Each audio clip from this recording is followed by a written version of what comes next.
La clinique Juge de Marseille réalise plus de 15 000 interventions par an. 70% d'entre elles concernent la chirurgie orthopédique ambulatoire, notamment de l'épaule, du genou, du pied et de la main. Après s'être enregistrée, la patiente est amenée dans sa chambre par l'infirmière. Elle revêt sa tenue et descend au bloc opératoire après que les vérifications d'usage aient été effectuées. Nous nous sommes rapidement rendus compte que beaucoup de patients avaient mal en post-opératoire. C'était particulièrement vrai en chirurgie de l'épaule et en chirurgie du genou, où malgré des traitements morphiniques, les patients avaient des EVA supérieurs à 5 et pourtant les patients bénéficiaient d'anesthésie loco-régionale en injection unique. Mais alors que l'analgésie était quasiment parfaite dans les premières heures et en pratique jusqu'à la sortie des patients pour leur domicile, les levées de bloc étaient particulièrement mal vécues, d'où l'idée de poser des cathéters même en ambulatoire.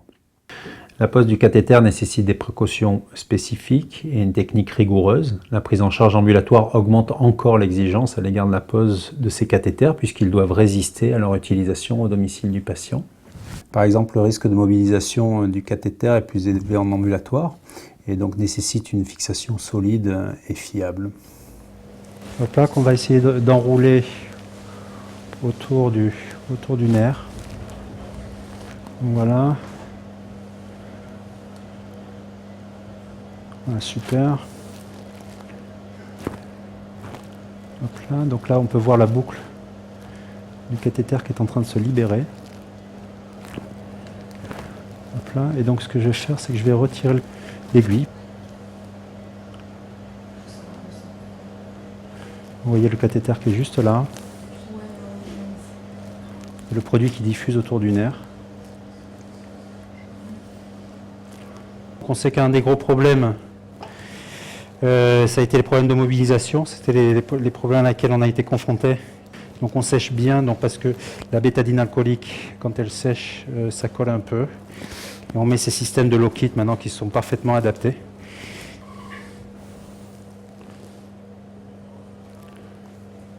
Donc le cathéter est en place. Donc maintenant, je sais que quelques anesthésistes vont hurler, mais nous, on y associe un bloc sciatique single shot sur la branche poplitée et non pas fibulaire. Donc, la pose d'un cathéter éco-guidé ne ralentit pas la prise en charge d'un patient au bloc opératoire. On a la chance de bénéficier de salles de pré-anesthésie qui nous permettent de mettre en place ce cathéter sans ralentir le cours du programme. Puis surtout, on pense que le bénéfice analgésique procuré par ce cathéter est tellement important qu'il compense largement les inconvénients qui lui sont liés. Nous avons placé le vécu du patient au centre de notre prise en charge. C'est d'ailleurs pourquoi on s'attache à diminuer au maximum la douleur en lui donnant le contrôle sur sa douleur avec la pompe.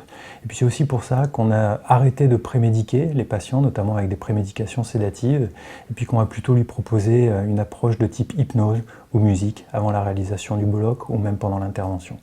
Par ailleurs, nous avons mis en place une évaluation informatisée et systématique du vécu avec l'échelle EVAN, la seule échelle validée en langue française pour évaluer le vécu du patient. Le patient reçoit le questionnaire par SMS et y répond directement depuis son téléphone.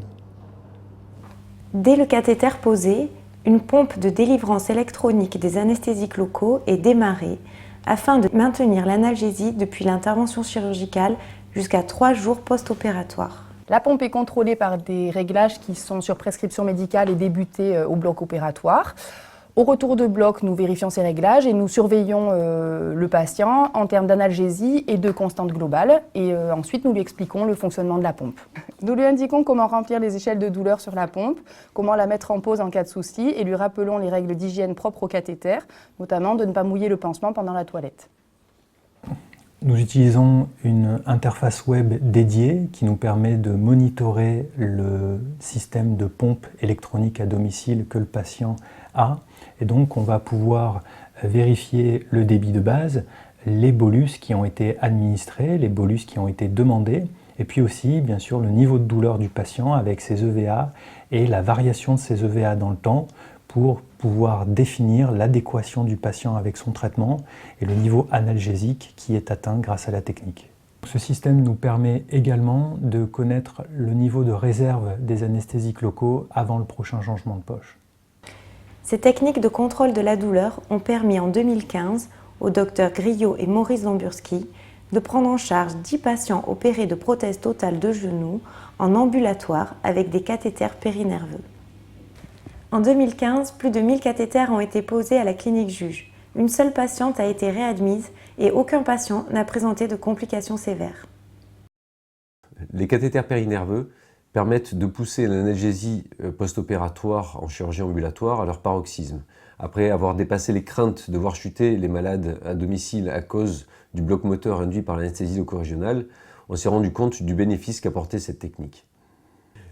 Les patients ont le plus souvent une EVA inférieure à 3 et ce uniquement avec du Doliprane et du Profénide, l'utilisation de palier 2 étant ponctuelle. De plus, le bloc moteur partiel n'est pas un problème dans la mesure où il a été expliqué aux patients. Si l'ambulatoire n'est pas une fin en soi, un tel contrôle de l'analgésie permet d'envisager les programmes de réhabilitation précoce bien plus sereinement chez un patient qui n'a jamais eu à souffrir de son genou fraîchement opéré.